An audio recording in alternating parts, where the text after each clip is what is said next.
नमस्कार, मी संघर्ष आणि आपण पाहत आहात झकास मराठी। माझा मुलगा शिकून मोठा अधिकारी व्हावा, आयुष्यात यशस्वी व्हावा हे स्वप्न प्रत्येक आई वडिलांच्या डोळ्यात असतं। पण ग्रामीण भागातील शेतकरी, शेतमजूर, कष्टकरी आणि रोजंदारीवर जगणाऱ्या कुटुंबासाठी हे स्वप्न आणखी मोठं असतं, कारण त्यांच्या मुलांच्या शिक्षणाचा सर्वात मोठा आधार म्हणजे जिल्हा परिषदेची शाळा असते।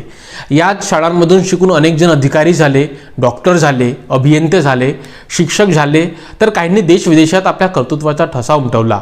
एकेकाळी या शाळांनी संपूर्ण पिढ्या घडवल्या, मात्र आज दुर्दैवानं त्या शाळा स्वतःच्या अस्तित्वासाठी झगडताना दिसत आहेत। राज्यात अनेक जिल्हा परिषद शाळा विद्यार्थ्यांच्या अभावामुळे बंद झाल्या आहेत, तर अनेक शाळा बंद होण्याच्या मार्गावर आहेत। प्रश्न असा आहे की असं का होत आहे? आज आपण यामागील सर्वात मोठ्या कारणांपैकी काही कारणे जाणून घेणार आहोत। कारण क्रमांक 1, शिक्षकांची कमतरता। शिक्षक हा केवळ नोकरी करणारा कर्मचारी नसतो, तो विद्यार्थ्यांचा मार्गदर्शक असतो, त्यांच्यासाठी प्रेरणा असतो, त्यांच्या आयुष्याला दिशा देणारा शिल्पकार असतो।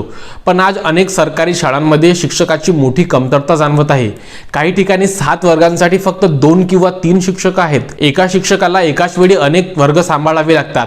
अशा परिस्थितीत प्रत्येक विद्यार्थ्याकडे वैयक्तिक लक्ष देणे शक्य होत नाही। शिक्षणाचा दर्जा प्रभावित होतो आणि त्याचा थेट परिणाम विद्यार्थ्यांच्या भविष्यावर होतो। इतकंच नाही तर अनेक शिक्षकांना अध्यापनाव्यतिरिक्त विविध शासकीय कामांमध्ये गुंतवले जाते।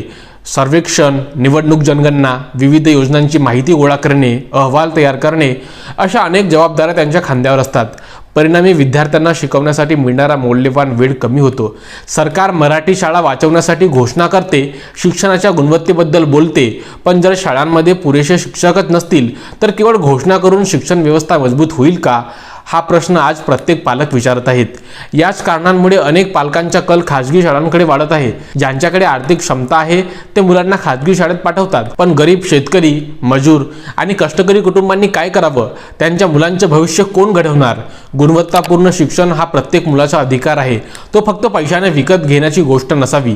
कारण शिक्षण मजबूत असेल तर मजबूत समाज निर्माण होईल, आणि समाज मजबूत असेल तर देशाचा पाया भक्कम होईल। मग प्रश्न असा आहे, सरकारी शाळांना पुन्हा सक्षम करण्यासाठी नेमकी कोणती ठोस पावलं उचलली जाणार आहेत? कारण क्रमांक 2, पायाभूत सुविधांचा अभाव। शाळा म्हणजे फक्त 4 भिंती आणि एक फळा नसतो। शाळा म्हणजे विद्यार्थ्यांच्या स्वप्नांना आकार देणारी जागा असते। ज्या वातावरणात मुलं दररोज 5 ते 6 तास घालवतात, त्या वातावरणाचा त्याच्या शिक्षणावर आणि मानसिक विकासावर थेट परिणाम होत असतो। मात्र आजही राज्यातील अनेक ग्रामीण भागातील जिल्हा परिषद शाळा मूलभूत सुविधांसाठी संघर्ष करताना दिसतात। काही ठिकाणी वर्गखोल्या अपुऱ्या असल्यामुळे 2-2 वर्ग एकाच खोलीत भरवले जातात। कुठे छत गळतं, कुठे भिंतींना तडे गेले असतात, तर काही ठिकाणी विद्यार्थ्यांना झाडाखाली किंवा वरांड्यात बसून शिक्षण घ्यावं लागतं। पावसाळा आला की अडचणी आणखी वाढतात। शाळेच्या आवारात पाणी साचतं, विद्यार्थ्यांना चिखलातून शाळेत जावं लागतं, काही वेळा वर्गातही पाणी शिरतं।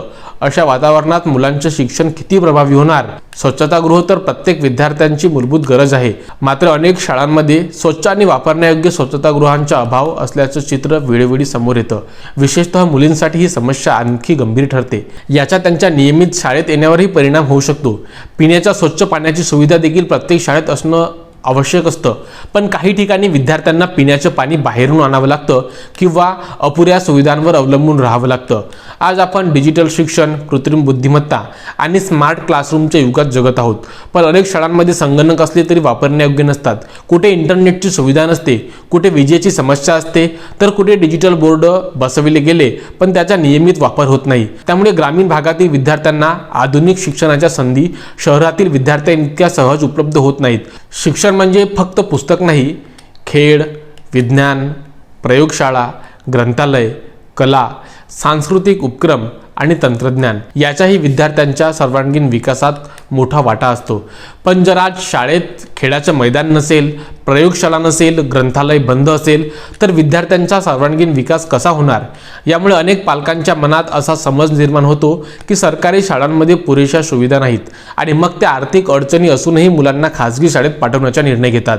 प्रश्न फक्त इमारतीचा नाही आहे, प्रश्न आहे विद्यार्थ्यांना शिकवण्यासाठी प्रेरणादायी वातावरण मिळण्याचा। कारण आकर्षक, सुरक्षित आणि आधुनिक सुविधा असलेली शाळा विद्यार्थ्यांना केवळ शिक्षणच देत नाही, तर त्यांना शाळेवर प्रेम करायलाही शिकवते। आणि ज्या दिवशी प्रत्येक ग्रामीण विद्यार्थ्याला शहरातील विद्यार्थ्यांप्रमाणे दर्जेदार सुविधा मिळतील, त्या दिवशी जिल्हा परिषद शाळांवरील विश्वास पुन्हा एकदा नक्की वाढेल। कारण क्रमांक 3, डिजिटल युगात स्पर्धा। आजचं जग वेगाने बदलत आहे, शिक्षणाची व्याख्याही बदलत आहे. एकेकाळी शिक्षण म्हणजे फक्त पुस्तक, वही, फळा आणि शिक्षक इतकंच होतं. पण आज शिक्षण वर्गखोल्यांच्या 4 भिंती पलीकडे गेलं आहे. आज मुलांच्या हातात स्मार्टफोन आहे, ऑनलाईन क्लासेस आहेत, डिजिटल लर्निंग प्लॅटफॉर्म आहे, कृत्रिम बुद्धिमत्ता म्हणजे AI आहे, व्हर्च्युअल प्रयोगशाळा आहेत आणि जगभरातील माहिती काही सेकंदात उपलब्ध होते. आज शहरांमधील अनेक विद्यार्थी डिजिटल तंत्रज्ञानाचा वापर करून नवीन कौशल्य शिकत आहेत, कोडिंग शिकत आहेत, रोबोटिक्स शिकत आहेत, इंग्रजी संवाद कौशल्य विकसित करत आहेत आणि जागतिक स्तरावरील शैक्षणिक साधनांचा उपयोग करत आहेत. पण प्रश्न असा आहे, ग्रामीण भागातील प्रत्येक विद्यार्थ्याला या संधी समान प्रमाणात मिळत आहेत का? अनेक जिल्हा परिषद शाळांमध्ये संगणक आहेत, पण ते जुने झालेले आहेत किंवा नियमित वापरात नाहीत. काही ठिकाणी इंटरनेटची सुविधा मर्यादित आहे, काही ठिकाणी वीज पुरवठ्याच्या अडचणी आहेत. काही शाळांमध्ये डिजिटल बोर्ड बसवले गेले आहेत, पण त्यांचा प्रभावी वापर करण्यासाठी आवश्यक प्रशिक्षण, देखभाल किंवा सातत्यपूर्ण सुविधाही उपलब्ध नसतात. त्यामुळे ग्रामीण विद्यार्थी आणि शहरी विद्यार्थी यांच्यात डिजिटल दरी निर्माण होण्याचा धोका वाढतो. याचा अर्थ असा नाही की सरकारी शाळांमध्ये चांगले शिक्षक नाहीत, पण प्रश्न आहे बदलत्या काळाशी जुळवून घेण्यासाठी आवश्यक साधनसामग्री आणि संधीचा. आजचा विद्यार्थी फक्त पाठ्यपुस्तकातील धडे शिकवून स्पर्धात्मक जगात पुढे जाऊ शकत नाही. त्याला डिजिटल कौशल्ये, माहिती शोधण्याची क्षमता, तंत्रज्ञानाचा योग्य वापर आणि नवीन पद्धतीने विचार करण्याची सवयही लागली पाहिजे. जर शाळा या बदलांची पाऊल मिळवून चालल्या नाहीत तर अनेक विद्यार्थ्यांना शिक्षण कंटाळवाणं वाटू शकते, तर दुसरीकडे आधुनिक सुविधा असलेल्या शाळा त्यांना अधिक आकर्षित करू शकतात. म्हणूनच आज गरज आहे ती फक्त संगणक खरेदी करण्याची नाही, तर तंत्रज्ञानाचा प्रभावी आणि नियमित वापर शिक्षणाचा भाग बनवण्याची आहे. शिक्षकांना डिजिटल प्रशिक्षण देण्याची, विद्यार्थ्यांना सुरक्षित आणि जबाबदारीने तंत्रज्ञान वापरायला शिकवण्याची आणि ग्रामीण भागातील विद्यार्थ्यांनाही शहरातील विद्यार्थ्यांप्रमाणे आधुनिक शिक्षणाच्या समान संधी उपलब्ध करून देण्याची. कारण आजच्या काळात डिजिटल शिक्षण ही चैनीची गोष्ट राहिलेली नाही, ती गुणवत्तापूर्ण शिक्षणाचा एक महत्त्वाचा भाग बनली आहे. कारण क्रमांक 4, पालकांचा वाढता कल खाजगी शाळांकडे. आज प्रत्येक आईवडिलांची इच्छा असते, माझ्या मुलाला माझ्यापेक्षा चांगलं आयुष्य मिळावं. यासाठी ते कितीही कष्ट करायला तयार असतात. गरज पडली तर कर्ज काढतात, स्वतःच्या गरजा कमी करतात, पण मुलांच्या शिक्षणात कोणतीही तडजोड करू इच्छित नाहीत. मागच्या 2 दशकात शिक्षणाबद्दल पालकांची विचारसरणी मोठ्या प्रमाणात बदलली आहे. आज अनेक पालकांना असं वाटतं की इंग्रजी माध्यम म्हणजे उज्ज्वल भविष्य, मोठी नोकरी, चांगला पगार, आंतरराष्ट्रीय संधी आणि आत्मविश्वासपूर्ण व्यक्तिमत्व. यामुळे अनेक पालक मुलांच्या प्रवेशासाठी सर्वप्रथम खाजगी इंग्रजी माध्यमांच्या शाळांचा विचार करतात.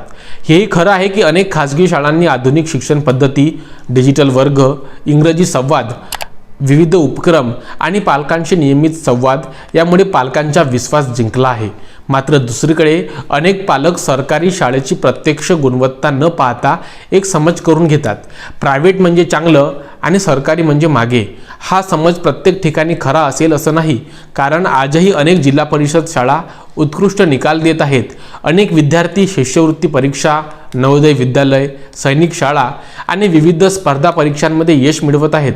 अनेक सरकारी शाळांतील शिक्षक मनापासून मेहनत घेत आहेत, तरीसुद्धा समाजात तयार झालेल्या प्रतिमेमुळे त्या शाळांना पुरेसा प्रतिसाद मिळत नाही. आर्थिक परिस्थिती कमकुवत असतानाही अनेक पालक मोठी फी भरतात, कारण त्यांना वाटतं की त्यांच्या मुलांच्या भविष्याची गुंतवणूक आहे. पण प्रत्येक कुटुंबाला हा खर्च परवडत नाही. अशावेळी दर्जेदार सरकारी शाळा हीच त्या गरीब कुटुंबासाठी आशेची किरण असते.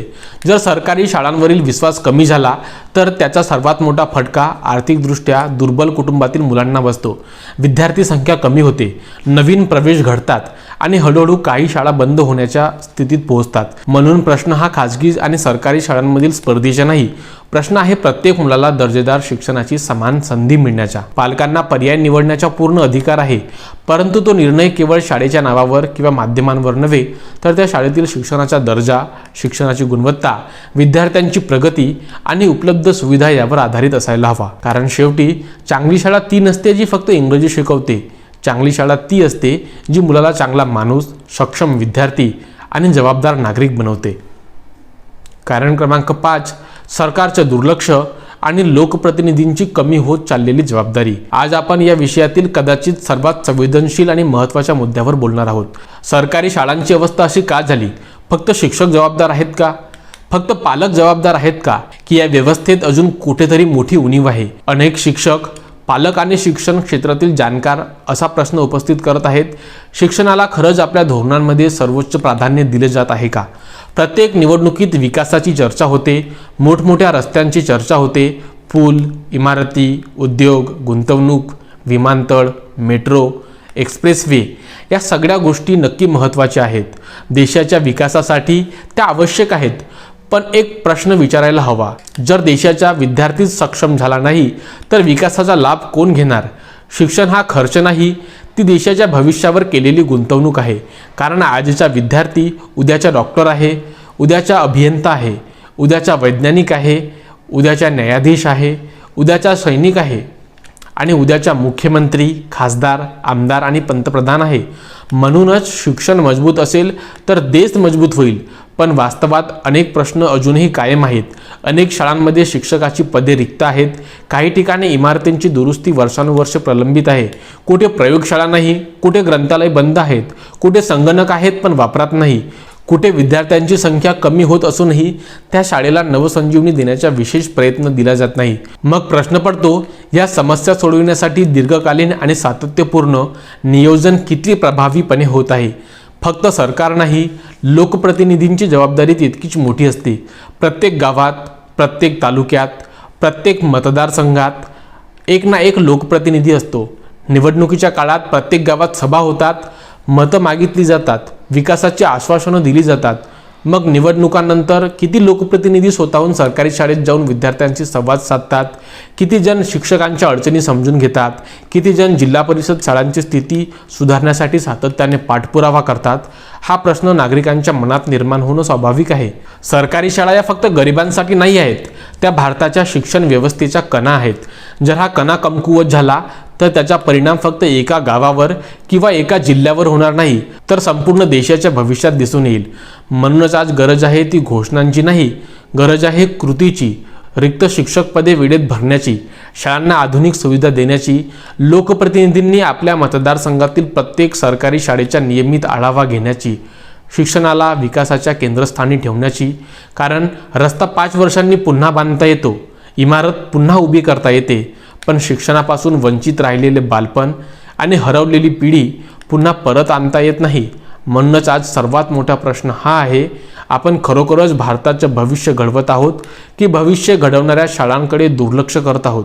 यावर उपाय काय आहेत तेही आपण पाहूया.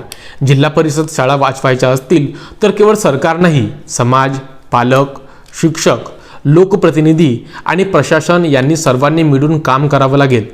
सर्वप्रथम शिक्षकांची पदे तातडीने भरली गेली पाहिजे. एका शिक्षकावर 4-4, 5-5 वर्गाची जबाबदारी देऊन दर्जेदार शिक्षणाची अपेक्षा ठेवणे योग्य नाही. प्रत्येक वर्गाला प्रशिक्षित आणि पुरेसे शिक्षक मिळाले तर शिक्षणाचा दर्जा आपोआप उंचावेल. दुसरं, शिक्षकांना अध्यापनासाठी वेळ मिळाला पाहिजे. शिक्षक हा सर्वेक्षण अधिकारी नाही, डेटा एंट्री ऑपरेटर नाही, तो विद्यार्थ्यांचे भविष्य घडवणारा शिक्षक आहे. म्हणून शक्य तितक्या अशैक्षणिक कामांचा भार कमी करून त्यांना विद्यार्थ्यांवर लक्ष केंद्रित करता आलं पाहिजे. तिसरा उपाय आहे, प्रत्येक सरकारी शाळा आधुनिक झाली पाहिजे. प्रत्येक विद्यार्थ्याला स्वच्छ वर्गखोली, शुद्ध पिण्याचे पाणी, स्वच्छ स्वच्छतागृह, सुसज्ज ग्रंथालय, विज्ञान प्रयोगशाळा, संगणक, इंटरनेट आणि डिजिटल शिक्षणाची सुविधा मिळाली पाहिजे. कारण ग्रामीण भागातील मुलांना शहरातील विद्यार्थ्यांइतकंच संधी मिळणं हा त्यांचा अधिकार आहे. चौथा उपाय आहे, लोकप्रतिनिधींनी शिक्षणाला प्राधान्य दिलं पाहिजे. प्रत्येक आमदार, प्रत्येक खासदार, प्रत्येक जिल्हा परिषद सदस्य, प्रत्येक पंचायत समिती सदस्य आणि प्रत्येक ग्रामपंचायतीने आपल्या परिसरातील सरकारी शाळेची जबाबदारी स्वीकारली पाहिजे. दर महिन्याला शाळांचा आढावा घेतला पाहिजे, सुविधांची तपासणी केली पाहिजे, विद्यार्थ्यांशी संवाद साधला पाहिजे आणि शिक्षकांच्या अडचणी समजून घेण्याची सवय निर्माण केली पाहिजे. आता शेवटी एक प्रश्न विचारू इच्छितो, जर गरीब माणसाची सरकारी शाळाच मजबूत राहिली नाही तर गरिबाच्या मुलाला समान संधी कोण देणार? देशातील प्रत्येक मूल हुशार असतं, फरक फक्त संधीचा असतो. श्रीमंत मुलाला आधुनिक शाळा मिळते, गरीब मुलाला फक्त सरकारी शाळेची आशा असते. जर ती आशाही आपण हिरावून घेतली तर समान शिक्षणाची संकल्पना फक्त पुस्तकातच उरेल. लक्षात ठेवा, रस्ते पुन्हा बांधता येतात, पूल पुन्हा उभारता येतात, इमारती पुन्हा उभ्या करता येतात, पण हरवलेलं बालपण, हरवलेलं शिक्षण आणि हरवलेली एक संपूर्ण पिढी पुन्हा कधीच परत आणता येत नाही. म्हणून आजचा विषय कोणत्याही पक्षाचा नाही, कोणत्याही सरकारचा नाही, कोणत्याही जिल्ह्याचा नाही. हा विषय आहे भारताच्या भविष्याचा. कारण आजची जिल्हा परिषद शाळा वाचली तर उद्याचा भारत घडेल. ही व्हिडिओ शेवटपर्यंत पाहिल्याबद्दल सर्व प्रेक्षकांचे मनापासून आभार. खूप खूप धन्यवाद.